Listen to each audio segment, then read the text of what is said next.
film is very dependent on your chemistry, Tessa and Hardin.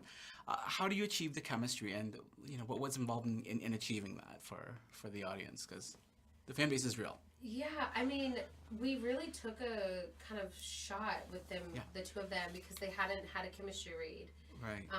Josephine had chemistry reads with side characters, and Hero had chemistry reads with different rounds of potential Tessas, but there was never a chemistry between them. So we really, honestly, just got really lucky with that. Right. And yeah, I don't feel like it's anything we create. feel like we can never take credit for it because as an actor you just come on and do your best and we were lucky to get on with each other. The whole cast and crew, we were so lucky. Yeah. Genuinely are all friends today. We really got on so well. So yeah, I think it's just good just casting luck. and luck. Good casting and luck. Yeah. It definitely comes across on screen now. Now I know the fandom is crazy for this. They're super excited. What are some of the craziest fan stories you've had so far on this press tour?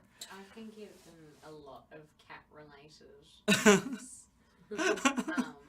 Yeah, I have a football top from every place we've been so far, Yes. which I am very happy It's a about. good problem to have. Oh, yeah. Yeah, I would say just like having crowds of people everywhere we go. It's I hate using the word like crazy when it comes to fans because Of it's course.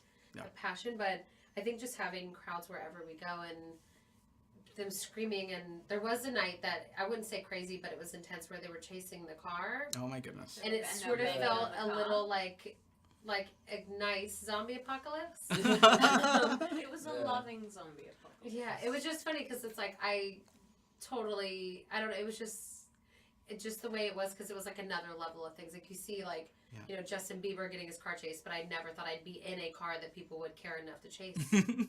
Congratulations. That's a good. We peaked. What would you say for you was the greatest challenge bringing the story, from the novel to the big screen? What was the greatest hardship you experienced getting it to where it was?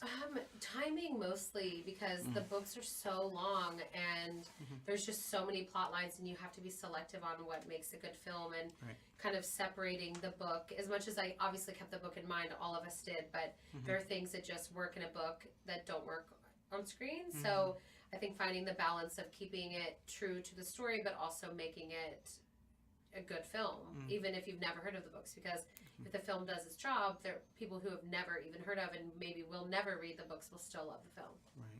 What would you say was the most valuable thing you took away from the whole experience making the film? From each other? What did you learn from each other? From each other thing. For me, it was scheduling. I've never been in a film where I was in literally every single scene except one. And so learning to deal with that schedule and maintaining like emotional continuity when you're shooting everything out of order, that was super valuable for me. Amazing. What did I learn? I feel like taken away specifically from the character. Not that I feel like I knew this already, but it reiterated to me the truth of telling the whole truth to people, and I've just throughout a lot of things I feel like I took from the character.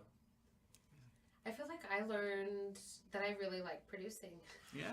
And in my next books, I will never have everyone have a bunch of tattoos and different color hair because it's really hard logistically to do that, especially when you're making like an indie film on an indie budget. Yeah, I see. Well, thanks for the chat. Thank Thank you so good luck. much.